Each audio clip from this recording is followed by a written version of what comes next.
seems like I did something not quite right here. When I drilled, it wasn't completely in the center. It was toward my right from this specific angle a little bit. I compensated for this when I drilled the mount holes. I shifted everything to the left a little bit, like an inch or so, just to make sure that the distance of these holes here will come close to the entrance, so I can actually attach a wrench and bolt the nuts. Here they're still visible, so I can get a wrench right here very easily. So, you know, hindsight 2020, I should have actually drilled a pilot hole from here where I can see it, that it's right in the middle, and use this as a pilot hole for the hole saw. But, well, maybe this is the glitch of this project. Anyways, let's go outside and see what we have.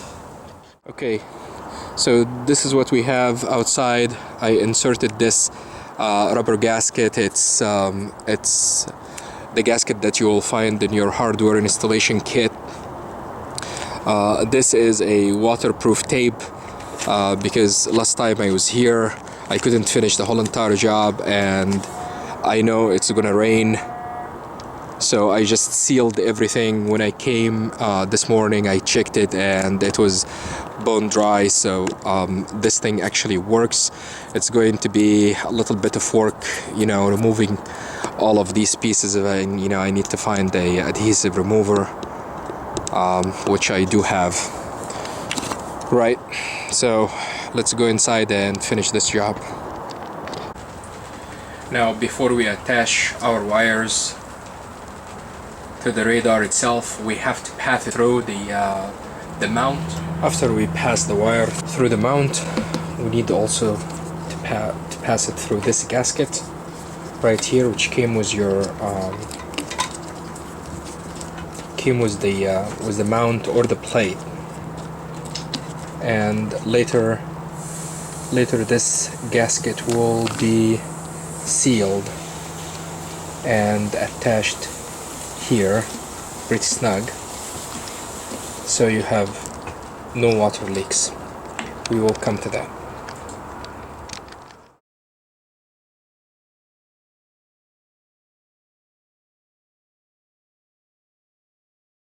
Start with this. Don't forget this. You'll find this in your hardware installation kit. Don't forget that. That is the very first step. You don't want to go ahead and connect your jack and find out that you forgot this, right? So we're gonna start with this. That's the very first thing we'll do, just to get it out of the way. This is a crimping tool, and here it's designed for the J45 on the 8, right? I don't know if you can see it in the camera here. This is the 8 wire, which the jack they give you in the installation kit goes right here, right? And when it's all down like that, you crimp this tool, and what happened is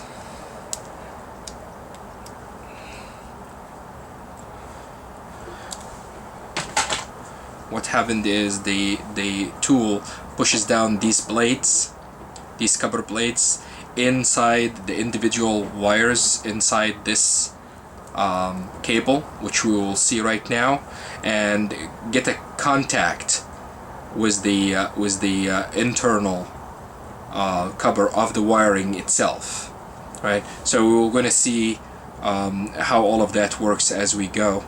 Let's go ahead and start. You know, one thing you will find with this tool is this place over here, which kind of have a little tiny circle in it.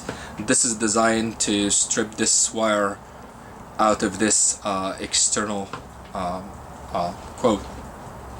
So we're gonna insert it in and give yourself some length here, right? And once it's in, just turn it around a little bit, and that's it. Right, now you get this out. Okay, this is the shield, and this plastic you don't really need. And now we need to untwist. These are twisted pairs, so it's the standard stuff, you know, solid orange, white and orange, solid blue, white and blue, solid green, white and green, solid brown, white and brown, right? We will need to untwist these or unravel them, right?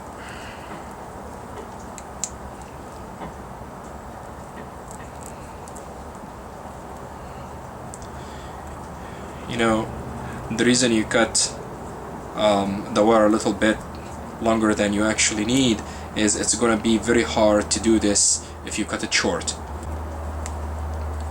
Alright, now of course you didn't throw this away. This is the jack you cut, right? And what we need to figure out now is how is these wires arranged inside. Alright, so I see here the very first wire is brown, and you are looking from the top, and this key is down, right? So the very first one was brown, and then white and brown here. So solid brown and then white and brown, and then solid orange, right? We need to grab this wire and put it over here, right? Okay, solid orange, so solid brown, white and brown, and then solid orange. Okay, white and blue, and then solid blue.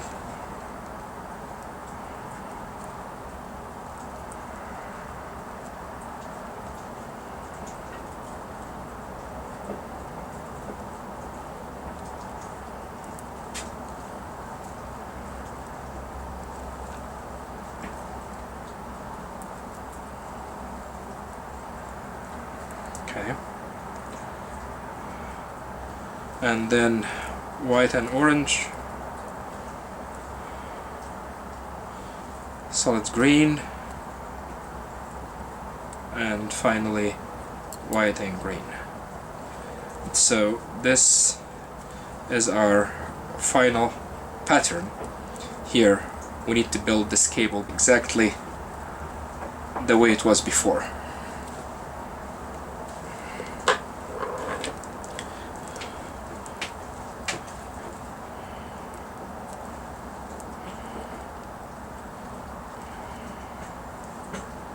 Okay,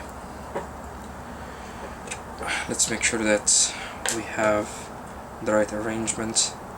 Again, solid brown, white and brown, solid orange, blue and white, solid blue, orange white, solid green, green white. Okay, so this is our pattern here. Right?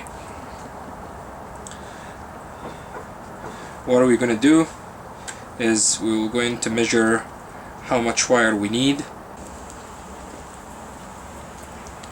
So we need that much wire, right?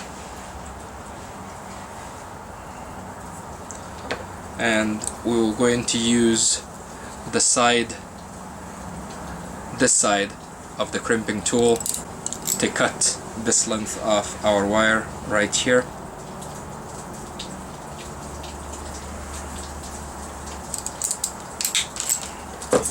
Okay. Alright. Now we are going to hold this jack with this key down and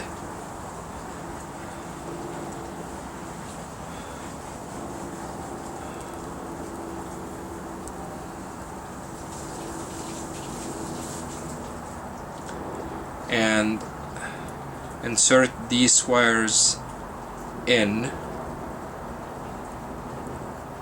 until they go into their channels and push all the way in.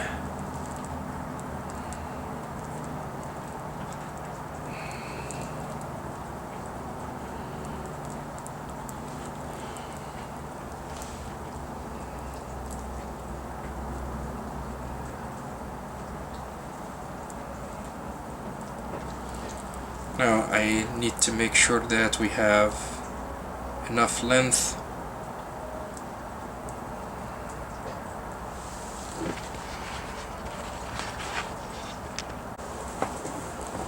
Alright, if we take a look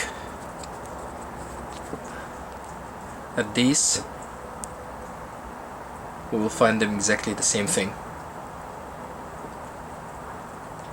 Alright. Now, what we're going to do is we're going to insert the keys down, and the key channel here is down also.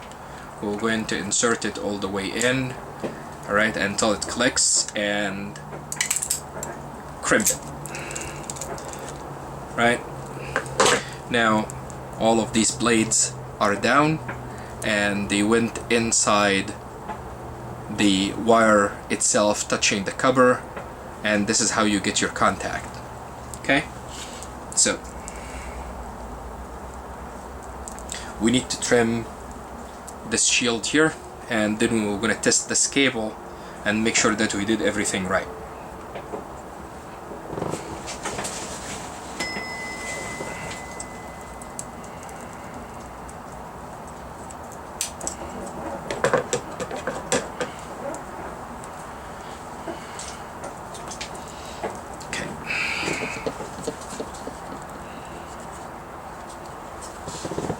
Now I'm going to attach this cable tester to the other side of the cable, which is coming on the dashboard.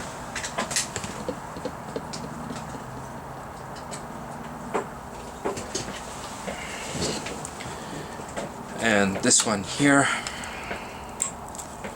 And turn it on and see what happens.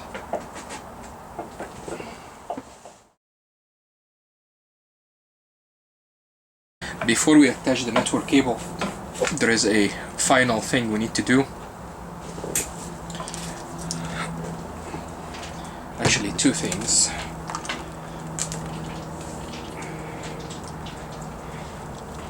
First, we need to install this O-ring.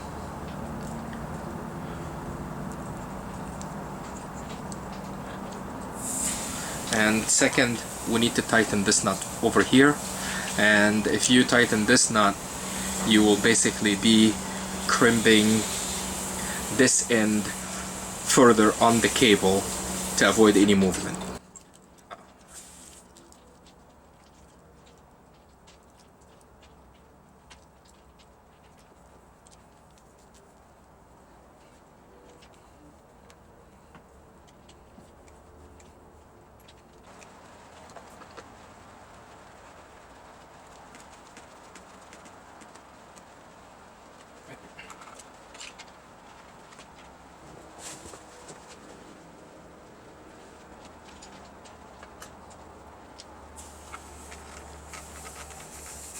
I'm introducing a little bit of a dripping loop here.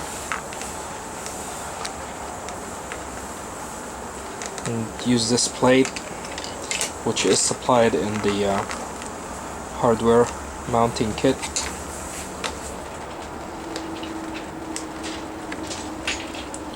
And we will secure the wire.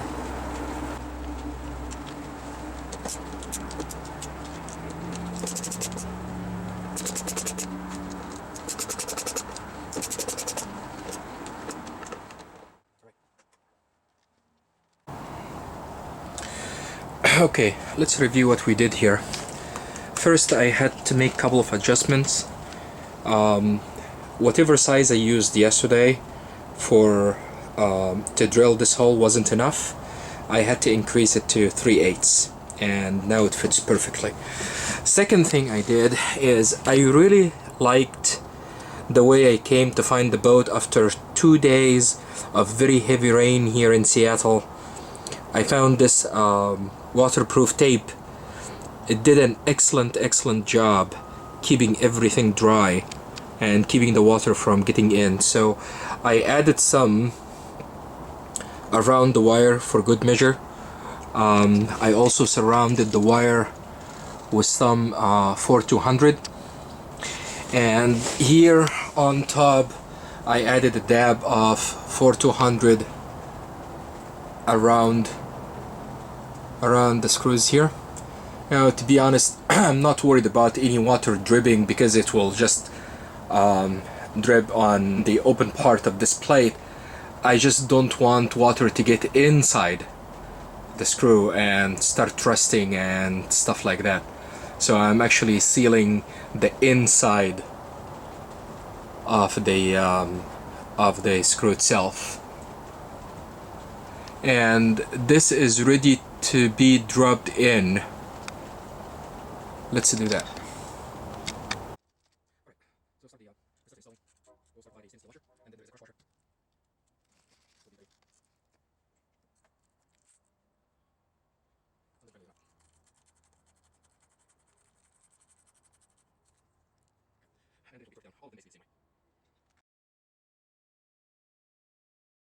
If you remember, I used a waterproof tape the other day before I left, and this is because I know it's gonna rain. Now I'm coming back and trying to take it out, and it's pain in the neck to take out. It needed some serious persuasion from this 3M general purpose adhesive cleaner, which is the best adhesive cleaner I ever came across or I ever used. And you know, I used quite a bit of these. I always keep them around. Now I'm soaking a shop towel with it and let it set a little bit on the remaining adhesive. I had to use a utility knife to take the tape itself out, and now I'm just trying to get the adhesive part out. Let's see how that works. Alright, done cleaning, and as you see, it's like it was never there. Like I said, this was the best adhesive remover I found when I was rebuilding my other boat, the 22. I tried everything to get the carpet adhesive out of the fiberglass, and this is the only thing that worked. It's very simple. Just soak a shop towel or something and let it in the area that you want to remove the adhesive from, and let it sit for 5-10 minutes or so, and then scrape it. The 4200 and 5200 have different adhesive remover to work on them. These adhesives are extremely strong, and this is not going to affect them. It's a good thing in this situation. Okay, this area is totally cleaned and sealed.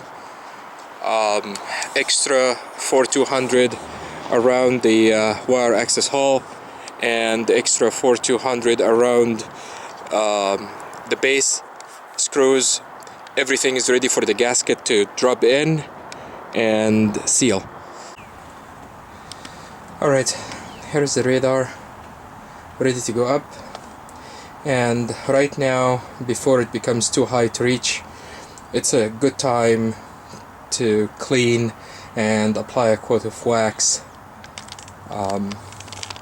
just to protect from UV. Now we need to grab all of the extra wire